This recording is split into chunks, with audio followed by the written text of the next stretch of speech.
Hello friends, જય શ્રી કૃષ્ણ. સ્વાગત છે તમારું માય કિચનમાં. આજે આપણે બનાવીશું વિન્ટર સ્પેશિયલ સબ્જી, જેમાં આપણે લસણ, કાંદા કે બટેટાનો ઉપયોગ કર્યો નથી, છતાં પણ ટેસ્ટમાં બેસ્ટ બનશે. એકવાર આ શાક ખાશો તો પંજાબી શાકનું ટેસ્ટ ભૂલી જશો. તો ચલો બનાવવાની શરૂઆત કરીએ. વિન્ટર સ્પેશિયલ સબ્જી. આ શાક બનાવવા માટે આપણે 250 ગ્રામ ફ્લાવર લઈશું. ફ્લાવરને આપણે જે નીચેનો કડક પાર્ટ છે એ થોડો કાઢી લેવાનો છે ને ત્યારબાદ એને બરાબર કટ કરવાનું છે. જે રીતે હું દેખાડું છું એ રીતે તમારે કટ કરવાનું છે. એકવાર ઠંડીની સિઝન જાય કે પહેલાં આ શાક ચોક્કસ બનાવજો અને પછી મને કમેન્ટ કરીને કહેજો કે આજની રેસીપી તમને કેવી લાગી. જો આ રીતે બધું જ ફ્લાવર આપણે સુધારી લઈશું. હવે હું તમને દેખાડી દઉં કઈ ટાઈપ તમને કટ કરવાનું છે. જો આ ટાઈપનું મોટું કટ કરવાનું છે આપણે. હવે બધું જ શાક કટ કરેલું આપણે એક બાઉલમાં લઈ લેશું.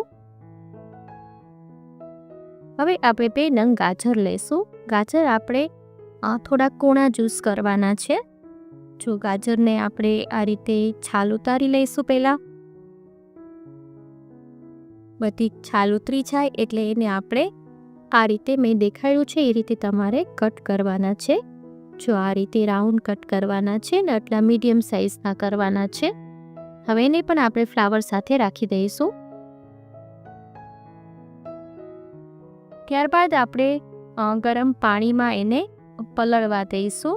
ફ્લાવરમાં અમુક જીવાતની હોય છે, ગરમ પાણીમાં પલાળવાથી એકદમ ચોખ્ખું થઈ જશે. હવે એની અંદર આપણે 1 ચમચી મીઠું ઉમેરીશું. એને બરાબર હલાવી લઈશું. ત્યારબાદ એની અંદર આપણે 1 વાટકી લીલા વટાણા ઉમેરીશું. આ બધું જ આપણે બરાબર હલાવી અને 10 મિનિટ માટે પલળવા દઈશું.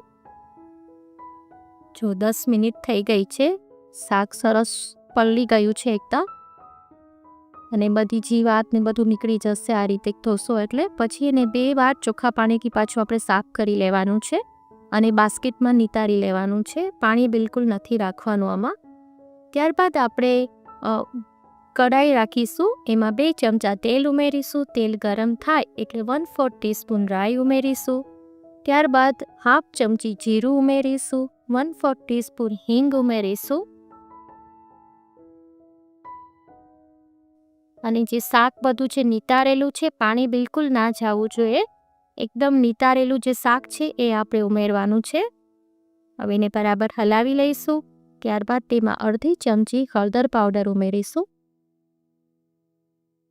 1 ચમચી મીઠું ઉમેરીશું.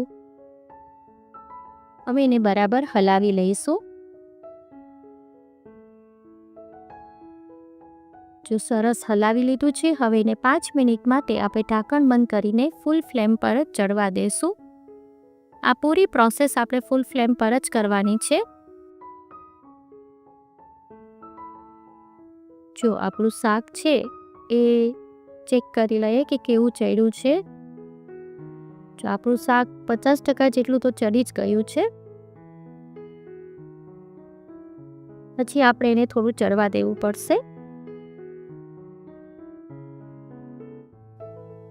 આમાં આપણે અડધું બીટ ઉમેરીશું. આને એકદમ નાના પીસમાં કટ કરવાનું છે. ત્યારબાદ અડધું કેપ્સિકમ લેવાનું છે. એને પણ આ રીતે ડાઈસ કટ કરવાનું છે અને એને પણ ઉમેરી દઈશું શાકમાં. ત્યારબાદ 2 નંગ ટમેટાં ઉમેરીશું. બધું જ બરાબર હલાવી લઈશું.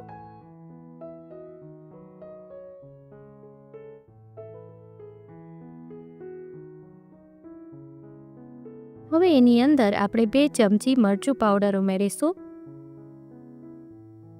2 ચમચી ધાણા જીરું પાવડર ઉમેરીશું.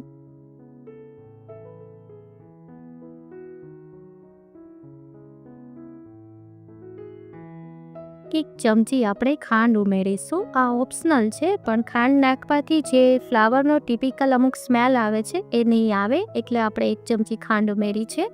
હવે એને બરાબર મિક્સ કરી લઈશું અને પાછું આપણે ઢાંકણ ઢાંકી અને 2 થી 3 મિનિટ માટે ચડવા દઈશું એને ફૂલ ફ્લેમ પર જ. હવે આપણે એમાં લીલા ધાણા ઉમેરીશું.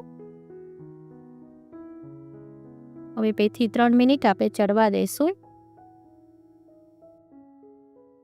2 થી 3 મિનિટ થઈ ગઈ છે. હવે આપણે ચેક કરી લઈએ આપણું શાક ચડી ગયું છે કે નહીં. આ શાક એટલું ઇઝી અને ક્વિક છે ને, અને ટેસ્ટમાં પણ એટલું સરસ બને છે. ખાલી 8 થી 10 મિનિટમાં તૈયાર થઈ જાય છે. અને આ શાક આપણે એકદમ ઓછા તેલમાં બનાવીએ છીએ. અને આમાં આપણે ગાજર અને બીટનો ઉપયોગ કર્યો છે, એટલે હેલ્ધી પણ છે. જો આપણે શાક ચેક કરી લઈએ, જો શાક સરસ ચડી ગયું છે આપણું. જોયું, આમાં બિલકુલ આપણે પાણીનો પણ ઉપયોગ નથી કર્યો, છતાં પણ આટલું ફાસ્ટ થઈ જાય છે ને એકદમ ડ્રાય બને છે. જો વટાણા પણ સરસ ચડી ગયા છે. આ શાક આપણે એકદમ ડ્રાય હોય છે, એટલે એને ટિફિનમાં પણ આપી શકીએ છીએ. હવે એમાં થોડું લીંબુનો રસ ઉમેરીશું. લીંબુનો રસ આપણે ગેસ બંધ કરીને ઉમેરીશું. જો થઈ ગયું આપણું શાક તૈયાર. જો તમને આજની રેસીપી ગમે તો મારી ચેનલને સબસ્ક્રાઈબ કરવાનું ના ભૂલશો. ફરી મળીશું એક નવી જ રેસીપી સાથે. Till then bye bye.